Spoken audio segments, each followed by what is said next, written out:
സിറിയയിലെ വെടിയൊച്ചകൾ നിലച്ചിട്ടില്ലെന്ന് വ്യക്തമായിരിക്കുകയാണ്. വീണ്ടും ആഭ്യന്തര സംഘർഷത്തിൽ 1000-ഓളം പേർ കൊല്ലപ്പെട്ടിരിക്കുന്നു. ഇവിടെ ഏറെ പ്രസക്തമായ കാര്യം കൊല്ലപ്പെട്ടവരെല്ലാം അലവൈറ്റുകളാണെന്നതാണ്.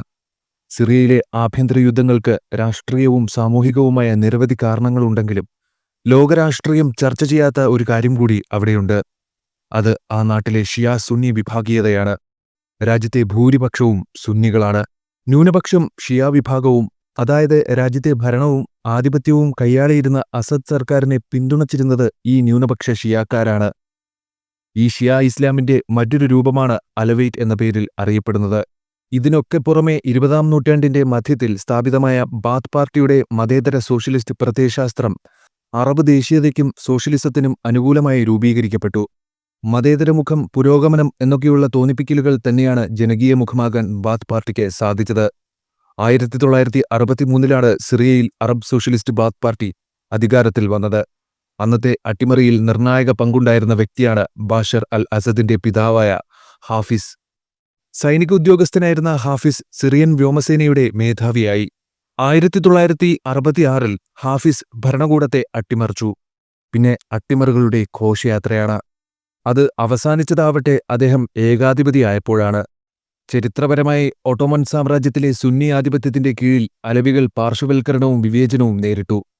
തങ്ങളുടെ സാമൂഹികവും രാഷ്ട്രീയവുമായ നില മെച്ചപ്പെടുത്തുന്നതിനായി അലവൈറ്റുകൾ സൈന്യത്തിലും ബ്യൂറോക്രസിയിലും പുതുതായി കണ്ടെത്തിയ റോളുകൾ പ്രയോജനപ്പെടുത്തിയതിനാൽ ഫ്രഞ്ച് മാൻഡേറ്റ് ഈ ഷിയ വിഭാഗത്തിന് നൽകിയ മേൽക്കൈയാണ് പിന്നീട് സിറിയയുടെ ചരിത്രം മാറ്റുന്നത്. പിന്നീട് ഒരു സുന്നി ഭൂരിപക്ഷ രാജ്യത്ത് ന്യൂനപക്ഷങ്ങളുടെ സംരക്ഷകനായി സർക്കാർ സ്വയം നിലയുറപ്പിച്ചു. അതിനൊപ്പം റഷ്യയും ഇറാനും അടക്കമുള്ള രാഷ്ട്രങ്ങളുടെ സൈനിക പിൻബലം കൂടിയായപ്പോൾ അസദ് പ്രസിഡന്റ് കസേരയിൽ അരക്കെട്ടുറപ്പിച്ചിരുന്നു. കാലക്രമേണ സിറിയൻ ആഭ്യന്തരയുദ്ധം ഒരു വിഭാഗീയ മാനം കൈവരിച്ചു. ഈ മാറ്റം ജൈവികമായിരുന്നില്ല, മറിച്ച് ആഭ്യന്തരവും ബാഹ്യവുമായ കാരണങ്ങളുണ്ടായിരുന്നു. സമാധാനപരമായ പ്രകടനങ്ങൾക്കെതിരെ ഗവൺമെന്റിന്റെ അക്രമാസക്തമായ അടിച്ചമർത്തൽ പിരിമുറുക്കം വർദ്ധിപ്പിക്കുകയും പ്രതിഷേധങ്ങളെ സായുധ കലാപമാക്കി മാറ്റുകയും ചെയ്തു. എതിരാളികളെയും എതിർശബ്ദം ഉയർത്തുന്നവരെയും അടിച്ചമർത്തിയും മനുഷ്യാവകാശങ്ങൾ ചവിട്ടിയരച്ചുമാണ് ബാഷർ സിറിയയെ അടക്കി ഭരിച്ചത്.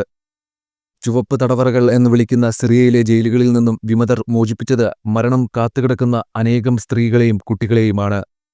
കാലക്രമേണ സിറിയൻ ആഭ്യന്തരയുദ്ധത്തിൽ വിഭാഗീയത പ്രകടമായി. അലവികൾ, ക്രിസ്ത്യാനികൾ, ഡ്രൂസ് തുടങ്ങിയ സിറിയയിലെ ന്യൂനപക്ഷങ്ങളുടെ സംരക്ഷകനായി അസദ് തന്റെ സർക്കാരിനെ രൂപപ്പെടുത്തി. സുന്നി ഇസ്ലാമിസ്റ്റ് ഗ്രൂപ്പുകൾ ഉയർത്തുന്ന ഭീഷണി ഊന്നിപ്പറഞ്ഞുകൊണ്ട് ഭരണകൂടം ന്യൂനപക്ഷ സമുദായങ്ങളെ തങ്ങളുടെ പക്ഷത്തേക്ക് അണിനിരത്തി. സുന്നി ഭൂരിപക്ഷ പ്രദേശങ്ങൾ അടിച്ചമർത്തപ്പെട്ടു. ലവൈറ്റുകളുടെ ആധിപത്യമുള്ള സൈന്യവും സുരക്ഷാസേനയും തകർത്താടുകയായിരുന്നു. സംഘർഷം നീണ്ടതോടെ പ്രതിപക്ഷം ഛിന്നഭിന്നമായി. മതേതര മിതവാദി ഗ്രൂപ്പുകൾക്ക് പ്രാധാന്യം നഷ്ടപ്പെട്ടു. അതേസമയം ഇസ്ലാമിസ്റ്റ് വിഭാഗങ്ങൾ ശക്തി പ്രാപിച്ചു. ജബാത്ത് അൽ നുസ്ര, ISIS തുടങ്ങിയ ഗ്രൂപ്പുകൾ സുന്നി പിന്തുണ ശേഖരിക്കാനും അസദിന്റെ സർക്കാരിനെ സ്ഥാനഭ്രഷ്ടരാക്കാനും പഠിച്ചപടി 18 തുടങ്ങി. യുദ്ധം പ്രാദേശിക ശക്തികളുടെ ഒരു പ്രോക്സി യുദ്ധക്കളമായി മാറി. ഷിയ സംഘടനകളായ ഇറാനും ഹിസ്ബുള്ളയും അസദിനെ സൈനികമായും സാമ്പത്തികമായും പിന്തുണച്ചു. ഷിയ ഇസ്ലാമിന്റെ പ്രതിരോധമായി അവരുടെ പങ്കാളിത്തം രൂപപ്പെടുത്തി. സൗദി അറേബ്യ, ഖത്തർ, തുർക്കി തുടങ്ങിയ സുന്നി ഭൂരിപക്ഷ രാജ്യങ്ങൾ മേഖലയിൽ ഇറാനിയൻ സ്വാധീനത്തെ പ്രതിരോധിക്കാൻ ലക്ഷ്യമിട്ട് വിവിധ വിമത ഗ്രൂപ്പുകളെ പിന്തുണച്ചു. ഒടുവിൽ കേവലം 11 ദിവസങ്ങൾ കൊണ്ട് അസദ് പുറത്താക്കപ്പെട്ടു. കാലങ്ങളായി കാത്തുവെച്ച പ്രതികാരവുമായി സിറിയയിലെ നിലവിലെ സൈന്യം രംഗത്തിറങ്ങിയതാണ് ഇപ്പോൾ കാണുന്നത്. അവർ അലവൈറ്റുകളെ തിരഞ്ഞുപിടിച്ച് ആക്രമിക്കുകയാണ്.